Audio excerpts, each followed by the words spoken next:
آپ کے چچا ابو طالب بھی ہیں آپ کی محبت میں، اور جتنے بھی ایمان لانے والے تھے اس ٹائم پر، اس وقت جتنے ایمان لائے تھے وہ سب کے سب اس گھاٹی میں قید تھے۔ اب جتنا ان کے پاس راشن تھا، جتنے پانی تھے، وہ سب کب تک چلتے؟ اور ایک خط لکھا انہوں نے، اور وہ خط لکھ کر کعبے کی دیوار پر لٹکا دیا۔ وہ ایک عہد نامہ تھا کہ یہ جب تک عہد نامہ رہے گا تم اس گھاٹی سے باہر نہیں آ سکتے، تمہیں کوئی راشن پانی نہیں پہنچا سکتا ہے، چاہے تم پیاس سے مر جاؤ یا تو ایمان سے پھر جاؤ، دو میں سے ایک کرنا ہے تمہیں۔ آج کا اگر مسلمان ہوتا نا 3 دن 4 دن برداشت نہیں کر پاتا، بات صحیح کہہ رہا ہوں نا، میں بھی نہیں کر پاتا، کوئی نہیں کر پاتا، لیکن وہ صحابہ کا جگر تھا، وہ صحابیات کا جگر، ان کا ایمان تھا۔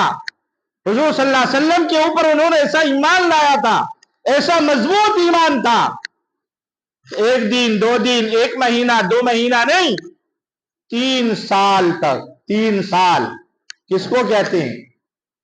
روایتوں میں آتا ہے کہ وہ ایسی حالتیں ہو گئی کہ وہ چمڑے کو جلا کر وہ اس کے راکھ کھاتے تھے، پتے چبانے پر مجبور ہو گئے۔ ایک چھوٹا سا بچہ ماں کو کھانا نہ ملنے کی وجہ سے دودھ سوکھ گیا، وہ بچہ بلک رہا ہے، رو رہا ہے، ترس نہیں کھا رہے مکہ والے، کہا کہ یا تو ایمان لے آؤ یا بھوکے مر، ایمان سے پھر جاؤ یا بھوکے مر جاؤ، دو میں سے کام ہے، ہم تمہیں کچھ نہیں دیں گے۔ یہ ایمان کے لیے اتنی تکلیفیں برداشت کی صحابہ نے اور آپ صلی اللہ علیہ وسلم نے۔ یہ ہمارے پاس جو قرآن آیا ہے، ہمارے پاس جو کلمہ آیا ہے، یہ یوں ہی نہیں آ گیا ہے، اس کے لیے صحابہ نے اور اللہ کے پیارے حبیب محمد الرسول اللہ صلی اللہ علیہ وسلم نے بڑی قربانیاں پیش کی۔ اللہ کا کرنا تھا کہ اس عہد نامے کے اوپر اللہ نے دیمک کو لگا دیا، وہ دیمک کی وجہ سے آہستہ آہستہ 3 سال پورا ہونے کو تھا، اس دیمک نے پورے کے پورے عہد نامے کو چاٹ کر کھا گئی، تب جا کر ان ایمان والوں کو چھٹکارا ملا۔ 3 سال کم عرصہ نہیں ہوتا ہے میرا عزیزو۔ آپ صلی اللہ علیہ وسلم کتنے پریشان ہوئے ہوں گے، آپ کو کتنی تکلیفیں ہوئی ہوں گی، انہی تکلیفوں کو دور کرنے کے لیے، انہی تکلیفوں سے آپ کو تسلی دلانے کے لیے، آپ کو دلاسا دلانے کے لیے اللہ تبارک و تعالی نے آپ کو اپنے پاس بلایا۔ بات سمجھ میں آئے نا کہ معراج اللہ نے کیوں عطا کیا؟ یہ جو آپ کو تکلیفیں پہنچی تھی ایمان کی دعوت کی وجہ سے، آپ نڈھال ہو گئے تھے، آپ پریشان ہو گئے تھے، تو اللہ تعالیٰ نے اپنے پاس بلایا تاکہ جب میرا محبوب میرے پاس آئے گا، مجھ سے بات چیت کرے گا تو وہ ساری تکلیفیں دور ہو جائیں گی۔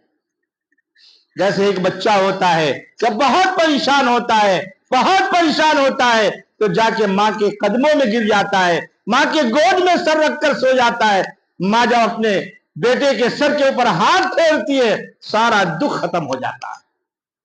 اور اللہ تو 70 ماؤں سے بھی زیادہ رحیم و کریم ہیں، اور وہ نبی جس کے صدقے میں اللہ نے پوری دنیا کو بنایا ہے، دنیا کی ہر چیز کو بنایا ہے، اس پر اللہ کو کتنا پیار آتا ہوگا۔ اس لیے میرے عزیزو اور دوستو، انشاءاللہ معراج مکہ سے شروع ہوا، اور کیسے شروع ہوا ہے وہ انشاءاللہ آئندہ جمعہ سے شروع کریں گے۔ آج اس کی تمہید بیان کیا کہ بھئی معراج کیوں ہوئی، اللہ نے اپنے نبی کو اپنے پاس بلانے کی کیا وجہ تھی، تو جو وجہ میں نے بیان کی یہ وجہ تھی۔ تو میرے عزیزوں، میرے نوجوانوں، میرے دوستوں، اللہ کے نبی صلی اللہ علیہ وسلم نے ہمارے لیے اور قیامت تک آنے والے امت کے لیے بہت تکلیفیں برداشت کی، بہت تکلیفیں برداشت کی ہے، یہاں تک کہ مہینوں مہینوں گزر جاتے تھے، آپ کے گھر میں چولہا تک نہیں جلتا تھا۔ ہم یہاں صبح شام مرغی کھا رہے ہیں، مٹن کھا رہے ہیں،